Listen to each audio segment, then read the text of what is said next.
Hello everyone. आज की class में हम डिस्कस करने जा रहे हैं मिश्र धातुओं को।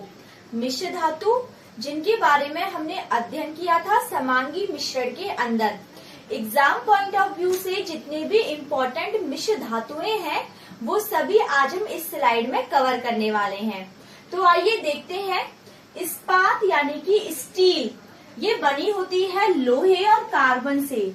किससे? लोहे और कार्बन से। इसमें जो कार्बन का परसेंटेज है वो 0.5 से 1.5% होता है। अगर 0.5% है तो सॉफ्ट स्टील बनेगी, अगर 1.5% है तो हार्ड स्टील बनेगी। अगर कार्बन का परसेंटेज 0.5 से कम है तो पिटवा लोहा कहा जाएगा, और अगर कार्बन का परसेंटेज 1.5 से अधिक है तो हम उसे ढलवा लोहा कहेंगे। आगे हम देखते हैं कि अगर हम स्टील यानी इस्पात के अंदर क्रोमियम और निकल को मिलाते हैं, किस किस को? क्रोमियम और निकल को ऐड करते हैं तो जंग रोधी इस्पात यानी कि स्टेनलेस स्टील हमें प्राप्त होगा। आगे हम देखते हैं एल्निको। एल्निको बना होता है एल्यूमिनियम, निकल और कोबाल्ट से। किस किस से? एल्यूमिनियम, निकल और कोबाल्ट से, जिसका उपयोग किया जाता है स्थायी चुंबक बनाने में। आगे देखते हैं नाइक्रोम। नाइक्रोम बना होता है लोहा, निकल और क्रोमियम से। किस किस से? लोहा, निकल और क्रोमियम से। लोहा यानी फेरम Fe, निकल यानी Ni, क्रोमियम यानी कि Cr। इसका जो गलनांक होता है नाइक्रोम का वो है 1400 डिग्री सेल्सियस। मेल्टिंग पॉइंट कितना है? 1400 डिग्री सेल्सियस। नाइक्रोम का उपयोग किया जाता है हीटर का तार बनाने में और विद्युत प्रेस का तंतु बनाने में। आगे हम देखते हैं ड्यूरेलियम। ड्यूरेलियम जिसे हम मैग्नीलियम भी कह सकते हैं। ड्यूरेलियम या फिर मैग्नीलियम, ये बना होता है एल्यूमिनियम, कॉपर और मैग्नीशियम से। किस किस से? एल्यूमिनियम, कॉपर, मैग्नीशियम से। अब ये जो ड्यूरेलियम या मैग्नीलियम है इसका उपयोग किया जाता है प्रेशर कुकर में और वायुयान में। कहाँ कहाँ? प्रेशर कुकर और वायुयान में। आगे देखते हैं गन मेटल। गन मेटल बना होता है तांबा, जस्ता, टिन। किस किस से? तांबा, जस्ता, टिन यानी Cu कॉपर, Zn जिंक और Sn टिन से। आगे देखते हैं टाइप मेटल। टाइप मेटल जिसे हम टंकन धातु भी कहते हैं। क्या कहते हैं? टंकन धातु। ये बनी है सीसा, टिन और एंटीमनी से। Pb यानी लेड जिसे हम सीसा भी कहते हैं, Sn यानी टिन और Sp यानी एंटीमनी। आगे देखते हैं जर्मन सिल्वर।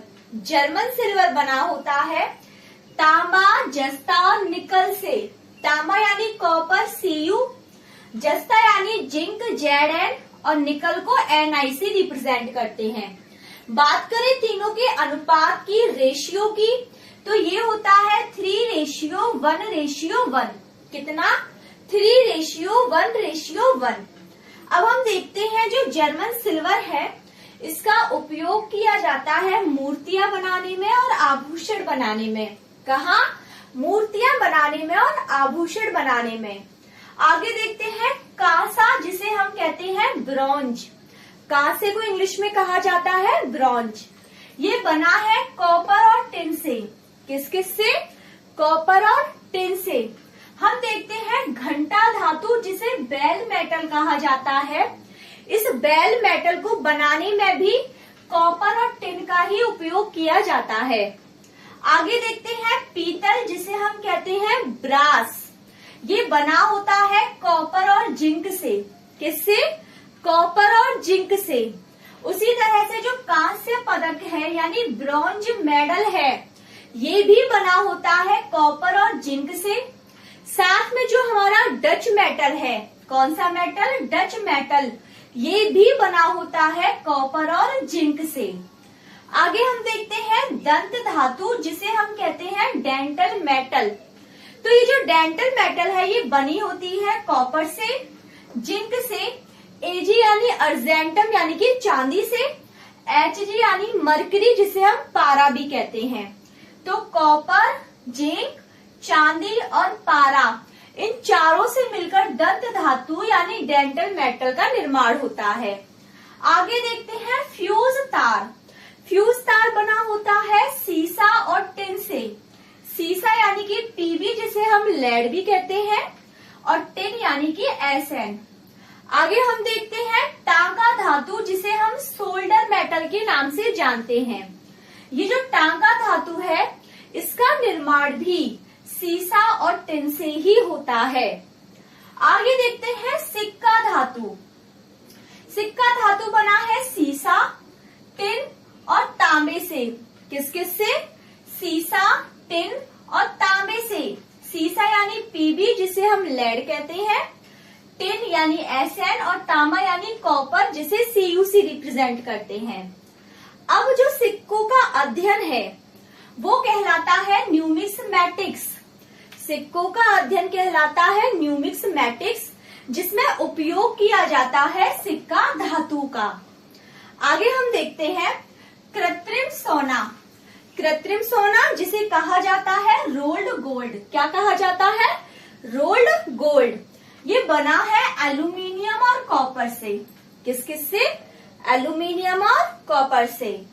आगे देखते हैं बेबिट मेटल। बेबिट मेटल जो बनी होती है टिन यानी कि एसएन, एसबी यानी एंटीमनी, सीयू यानी कॉपर यानी कि तांबा, यानी टिन, एंटीमनी और कॉपर से मिलकर बनी होती है हमारी बेबिट मेटल, जिसे हम यूज करते हैं बियरिंग धातु के रूप में। यानी बियरिंग धातु की जो सतह है उस सतह के रूप में उपयोग किया जाता है बेबिट मेटल का।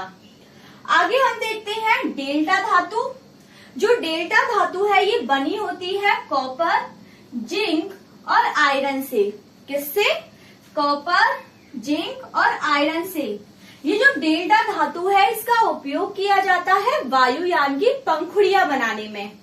सो आई होप ये जितने भी हमारी इम्पोर्टेंट मिश्र धातुएं हैं जो डायरेक्ट एग्जाम में पूछी जाती हैं आप सभी को क्लियर है।